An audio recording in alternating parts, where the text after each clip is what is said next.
ایک دن ایک بادشاہ کے دل میں ایک عجیب سا خیال آیا۔ اس نے سوچا کہ اگر مجھے پتہ چل جائے کہ صحیح کام کرنے کا صحیح طریقہ کیا ہے اور کون کون سے لوگ میرے لیے سب سے ضروری ہیں اور کن باتوں پر فوراً توجہ دینی چاہیے تو میری زندگی کامیاب ہو جائے گی۔ بادشاہ نے اپنی سلطنت میں اعلان کروا دیا کہ جو شخص ان 3 سوالوں کے مطمئن کرنے والے جواب دے گا میں اسے انعام و اکرام سے نواز دوں گا۔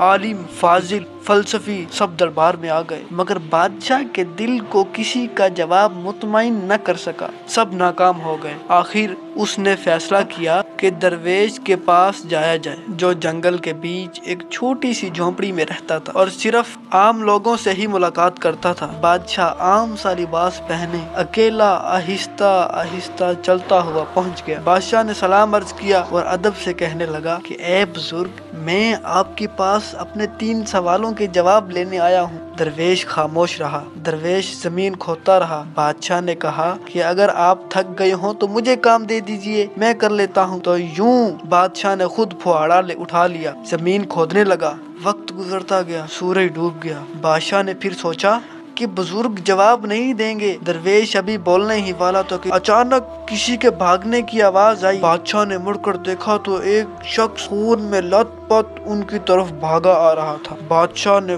فوراً دوڑ کر اسے سنبھالا، اس کے پیٹ پر زخم تھا۔ بادشاہ نے اپنا رومال پھاڑ کر پٹی باندھی، خون روکنے کی کوشش کی۔ کچھ دیر بعد زخمی بے ہوش ہو گیا۔ بادشاہ اور درویش نے اسے جھونپڑی میں لٹا دیا۔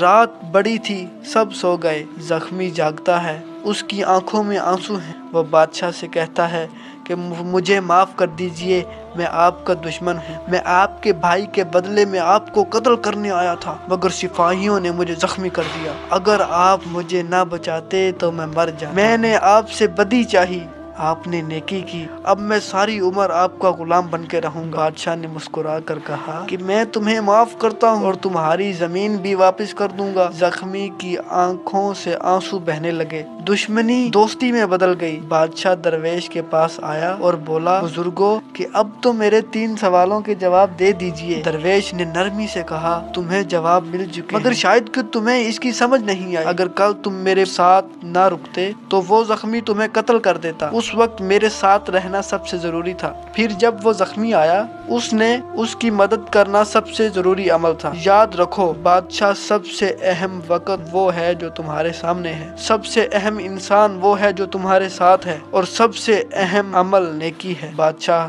خاموش کھڑا رہا، اس کے چہرے پر سکون تھا، اسے اپنی زندگی کا سب سے بڑا سبق مل چکا تھا۔